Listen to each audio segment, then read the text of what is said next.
When Caitlin Clark pulled into the narrow driveway of Maple Creek Diner on a cool October evening, she anticipated nothing more than a quick bite to eat before her charity basketball clinic at the community center. The neon open sign buzzed softly overhead, casting an orange glow over the rain-slicked pavement. Inside, 6 well-worn wooden tables were already occupied, an older couple sharing coffee and pancakes at the table nearest the door, a young family gently corralling their toddling child at the next booth, 2 construction workers in flannel shirts swapping stories over burgers, and a trio of high school football players boisterously congratulating one another on their recent win. The smell of strong coffee, frying bacon, and sweet maple syrup filled the air, mingling with the faint aroma of cleaning solution from the polished counter. Caitlin wrapped her arms around herself as she stepped through the door, taking in the small-town scene. She had expected nothing more than friendly Midwestern hospitality, and perhaps a slice of the diner's famous shepherd's pie, which friends had raved about. Dressed casually in a black hoodie, leggings, and sneakers, her long blonde hair pulled into a braided ponytail, she slid into the corner booth by the window. A young waitress with dark curls tied back into a loose bun approached with a relieved smile. "Welcome to Maple Creek," the waitress said, sliding a laminated menu across the table. "I'm Talia. Can I get you something to drink?" "Water, please," Caitlin answered quietly, offering a polite nod. She folded her hands in her lap, watching the waitress retreat to place the order. The entire diner seemed to hold its breath the moment she'd walked in. Conversations had ground to a halt, and eyes followed her every move.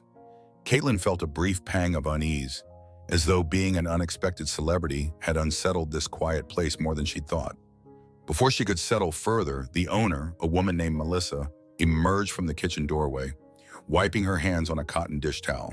In her late 40s, with auburn hair tied into a low ponytail and a simple gold cross at her throat, she had a presence that filled the cramped space without effort. When she saw Caitlin, her warm smile faltered and disappeared altogether. Caitlin's heart sank as she watched Melissa pause. In her expression was a mix of surprise, discomfort, and disapproval. "Talia," Melissa said, her voice low, "can you check on that customer in the corner for me?" She met Caitlin's gaze for a fraction of a second, an almost apologetic look, then turned on her heel and strode back into the kitchen. Talia hesitated a moment, then rushed forward. "I'll bring your water right away." She placed a glass on the table, hands trembling slightly. "Here you go." Caitlin offered a grateful smile, though her unease only deepened. Moments later, Talia hovered nearby, her expression apologetic. Caitlin picked at the chipped paint on the menu's edge, trying to push away thoughts of why, of all places, she had felt unwelcome the instant she'd walked through the door. She flipped the menu open to the shepherd's pie listing, but her appetite vanished under the weight of that initial glance from the owner. Before Talia could take her order, the door chimed behind her. A young man entered, carrying a basketball beneath one arm, chatting on his phone as though nothing unusual were happening. He glided past the tables to a vacant booth by the jukebox. As he settled in, Caitlin glimpsed his face through the corner of her eye. He was 17 or 18, lanky, with a high school jersey beneath his winter coat. He seemed oblivious to the stares around him, blissfully filing away the menu as though this were any other night at any other diner. Caitlin studied him for a moment. It occurred to her how strange it felt.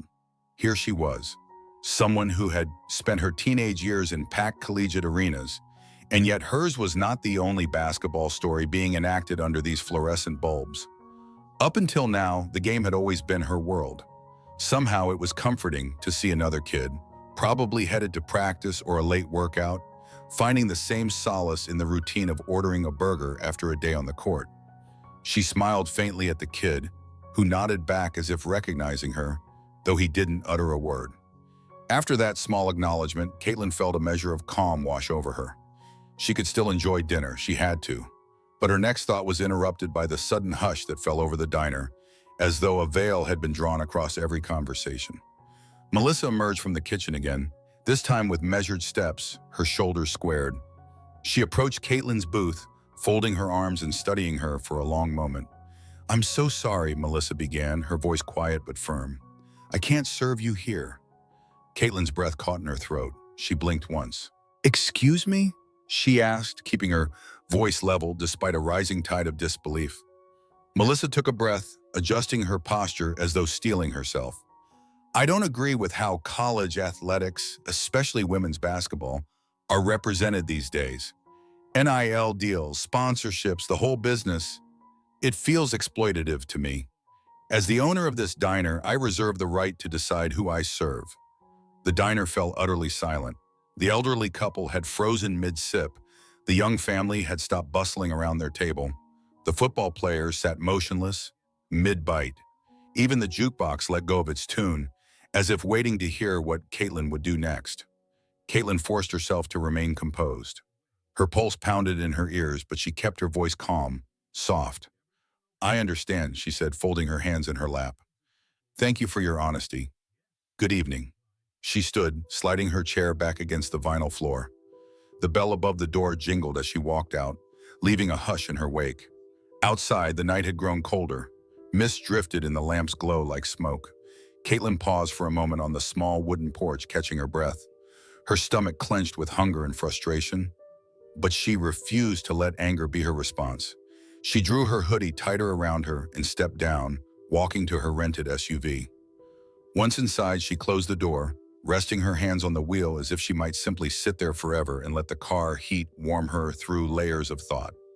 Finally, she started the engine, exhaling slowly. She dialed her manager's number with trembling fingers. Hey, she said once his voice came through. I'm going to grab dinner somewhere else. Can you send me that Greek place on Oak Street? I'll meet you in 10 minutes. Sure, her manager replied. Is everything okay? Yeah, she said, managing a small laugh. Just an odd night. As she drove away, she replayed the encounter in her mind. The flicker in Melissa's eyes, Talia's pained glance, the hush among the patrons. She realized it wasn't the first time someone had judged her for what she represented, an elite athlete with sponsorships and a public profile, and it probably wouldn't be the last. But in that moment, she determined to let this single diner's decision be a chance to practice grace. This was her life. She would not let it be dictated by someone else's misunderstanding. Meanwhile, inside Maple Creek Diner, Talia stood rooted to the spot, watching Caitlin's SUV disappear down Main Street. Her chest tightened with guilt. She had been the one responsible for delivering Caitlin's water, and for taking in every uncomfortable nuance of that refusal. She glanced at Melissa, who stood by the booth with a rigid posture, as though bracing herself against regret. Talia's voice shook as she whispered, I'm so sorry. Melissa exhaled, pinching the bridge of her nose. I did what I believed was right, she murmured, though her tone lacked conviction. Talia looked around at the patrons, whose expressions ranged from stunned silence to confusion. Slowly, as though waking from a spell, the elderly couple returned to their coffee and pancakes. The young mother nudged her husband. She was kind, though, the mother said quietly. How she said it, I felt sorry for her. A few people began to murmur in agreement. A construction worker spat on the floor, muttering, Woman's a fool turning away someone like that. CNN guy says she's #1 in the country. Ain't every day you see a living legend pick up dinner here. The other construction worker shrugged. I don't know what all that means, but I know what I saw. A kid who played basketball better than half the town. If she said her pie was good, it'll be packed by morning.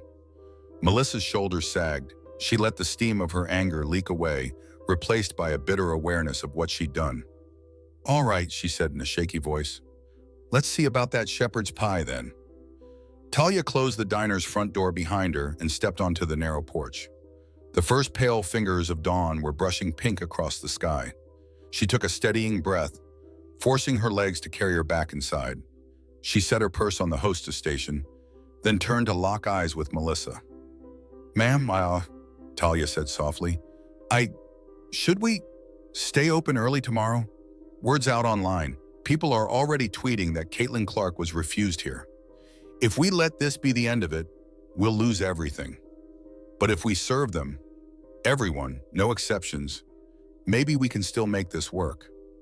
Melissa drew in a slow breath, her face still grim. You really think so? Talia nodded earnestly. Think it'll be packed, and if Caitlin plays nice, if she actually said the pie was good, people will listen to that. She swallowed hard.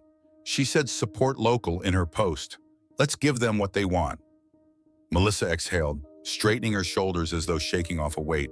All right, she said, meeting Talia's eyes. We'll open at 6 tomorrow morning, and we serve everyone. Her voice rang with fresh resolve. No exceptions. That night, tired and restless, Talia climbed the narrow staircase to her one-bedroom apartment above the salon next door. The broken elevator sign still read, "Out of service." As her feet ascended each uneven step, she thought of her grandmother, Eliza Reynolds, waiting at home in her worn armchair. She found Eliza dozing beneath a crocheted blanket, the steady hum of a space heater stirring the room with warmth. "You home?" Eliza croaked, peering at Talia over the brim of her glasses. Talia knelt beside her and kissed her grandmother's forehead. "I'm here, Grandma." Eliza's weak smile seemed lit by a dim spark of comprehension. "How was work?" Talia's voice caught. "It was strange. A woman came in, Caitlin Clark. You know who she is, right? She's a huge deal in college basketball. But the owner refused to serve her." She hesitated. "She walked out." Eliza's eyes widened. What? But people love her. She's a gift from God, that one." Talia sighed. "I know, that's what made it worse. But tomorrow we're going to open early. We're going to serve everyone." She reached for her grandmother's frail hand, "Including Caitlin, if she comes back." Eliza nodded, though her eyes fluttered shut. Good. Kindness wins, my love. Always." Talia paused before leaving to turn off the space heater and set out Eliza's heart medication on the small nightstand. As she laid down on the lumpy mattress, she felt a sense of purpose she hadn't known in weeks. They would face whatever came tomorrow together. She closed her eyes with her grandmother's words echoing in her mind. Kindness wins. Dawn's first light seeped through the curtains when Talia's alarm chimed at 5:15 a.m. She slipped into sweatpants and a hoodie, then hurried downstairs. She paused at the diner's porch. The autumn air was sharp, bird calls echoing in the pale pink sky. Talia turned the knob and let herself inside. The neon sign was still off. The room smelled of oil and cleaning solution. She flicked on the fluorescent lights. Talia hurried to the back kitchen, where she found Hector, the short-order cook and part-time dishwasher, bleary-eyed but already chopping onions. "Morning," he mumbled, glancing at her. "I got here at 5, but no one else has arrived yet." "Melissa's on her way," Talia replied. "Let's get everything set. Grill on, coffee brewing, eggs ready to scramble. We open at 6. Together, Hector and Talia pulled pots from the shelves, fired up the stove burners, and wiped down the Formica tables until they gleamed. Outside, the parking lot was still empty, the asphalt damp with dew. Talia brewed pot after pot of coffee, the warm aroma filling the room. She stashed extra plates, refilled sugar containers, and reset the salt shakers until everything was ready for what might be the busiest day Maple Creek had ever seen. At precisely 5:50 a.m., Melissa strode through the back door carrying an overnight bag. Her hair was pulled into a tight bun, and she wore jeans and a sweatshirt, an apron slung over one shoulder. She paused at the threshold, surveying the transformed space, freshly polished floors, rows of chairs tucked in around the tables, and a new sign taped to the window. Open 6 a.m., everyone welcome. It was as though the diner itself drew a breath of anticipation. "You ready?" Talia asked. Melissa nodded, though the tension around her eyes betrayed lingering nerves. They shared a brief look, a pact made in silence. "Let's do it," Melissa said, her voice quiet but determined. At 6 a.m. on the dot, Talia flipped the lock and the front door swung open. A chilly breeze rolled in as the first customer stepped onto the porch. The high school football player from the previous night, holding his basketball under his arm. He grinned when Talia waved him toward a booth and sat down, glancing at the menu as though this were just another morning. 10 minutes later, a car pulled into the lot, and an elderly man stepped out, wearing a tweed coat and a baseball cap that read Maple Creek High Alumni. He used a cane to navigate the uneven parking lot, then paused at the door and looked in, taking in the transformation. "Is this place really open?" he asked a younger man behind him, who shrugged and nodded. The elderly man took a seat, his eyes twinkling with curiosity. By 6:15, a line formed outside.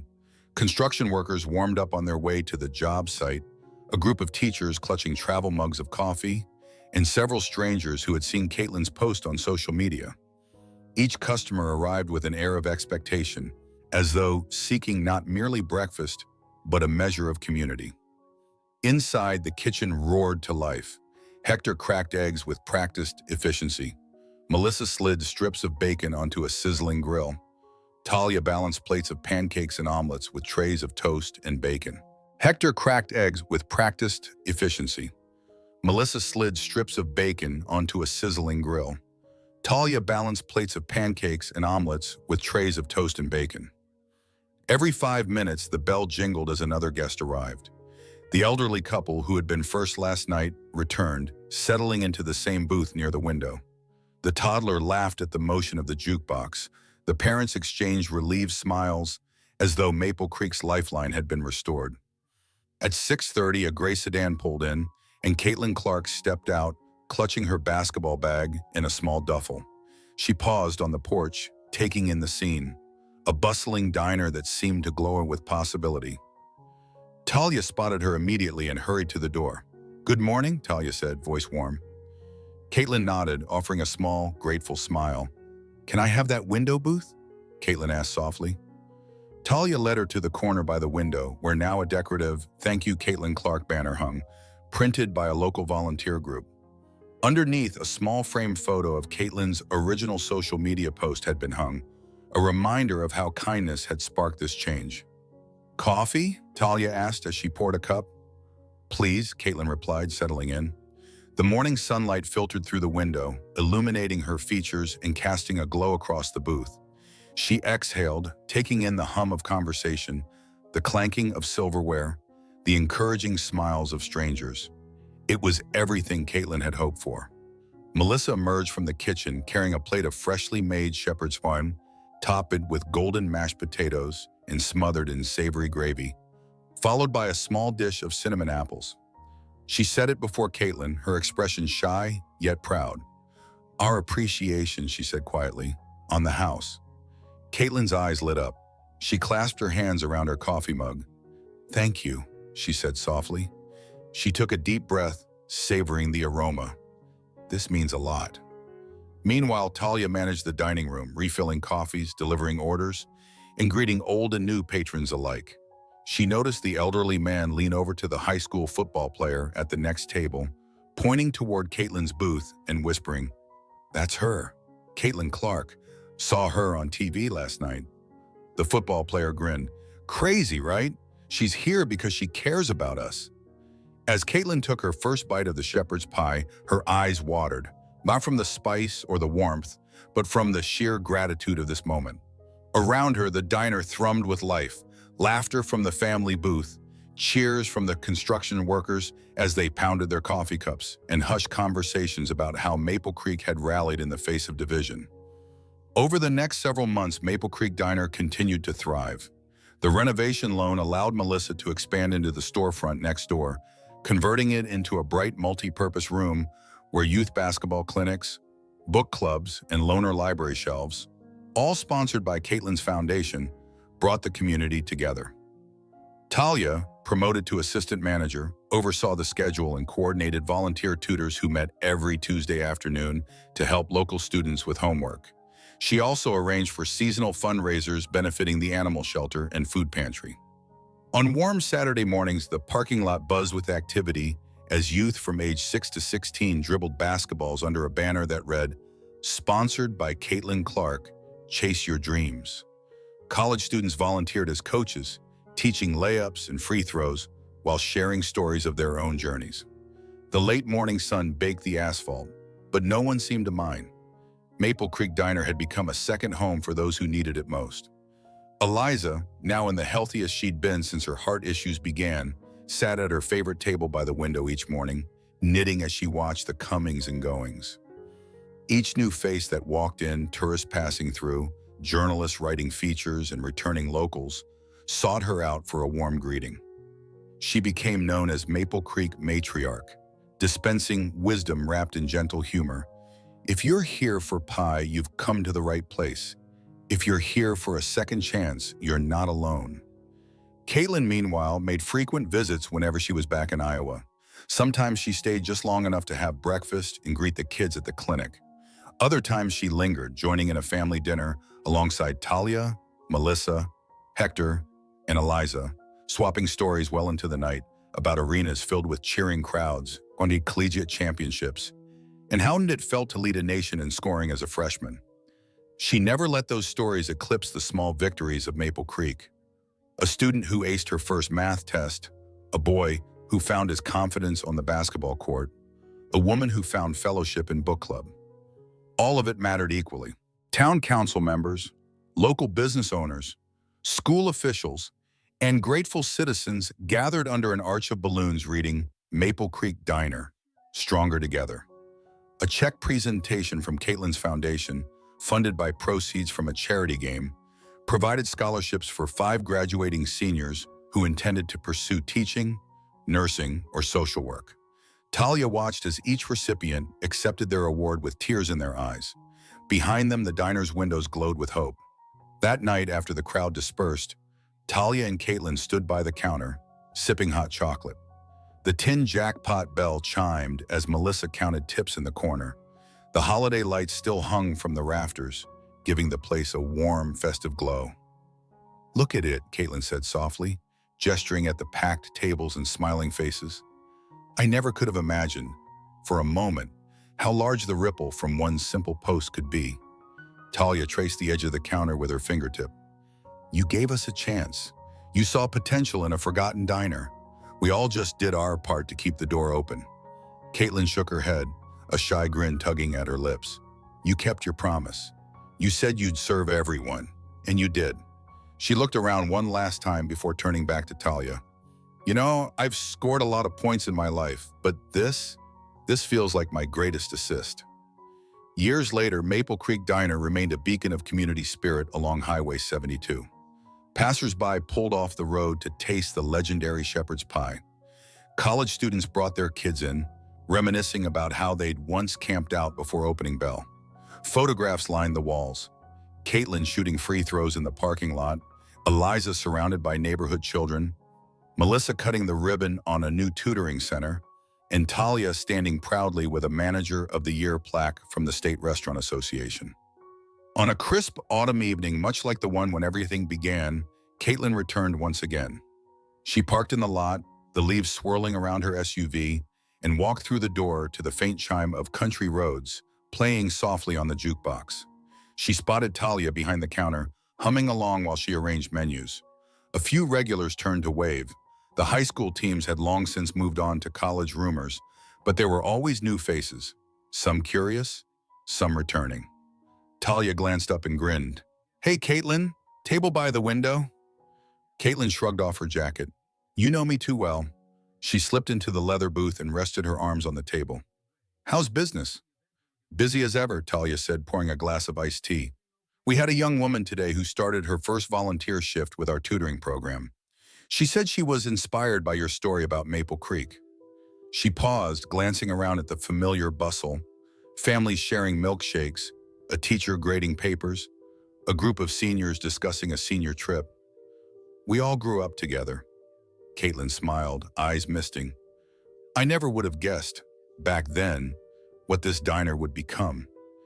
It's more than food now, it's a place where dreams take root." Talia nodded. "We've learned so much, that kindness invites kindness, and second chances are real." Caitlin reached out and squeezed Talia's hand. "Thank you for believing in it. Thank you for believing in me." Talia's smile was soft but resolute. "We always will." They sat together in companionable silence as the autumn twilight faded, the neon sign glowing beneath the first stars. In that gentle darkness, Maple Creek Diner stood as proof that a single moment, an act of refusal, an act of forgiveness, could ripple outward until it transformed an entire community. And as long as the lights remained on, as long as the door stayed open, everyone who crossed that threshold would know that here, in this small corner of the world, kindness could indeed change everything. And that's how one act of kindness from Caitlin Clark sparked a community's revival, proving that when we choose compassion over judgment, incredible things can happen. If you found this story as inspiring as we did, please give this video a thumbs up and share it with friends who need a reminder of the power of generosity. Don't forget to subscribe to our channel for more uplifting stories, behind-the-scenes insights, and exclusive content you won't want to miss. Hit the bell icon so you'll be the first to know when our next video goes live. Thanks for watching, and we'll see you next time. Keep chasing your dreams and spreading kindness wherever you go.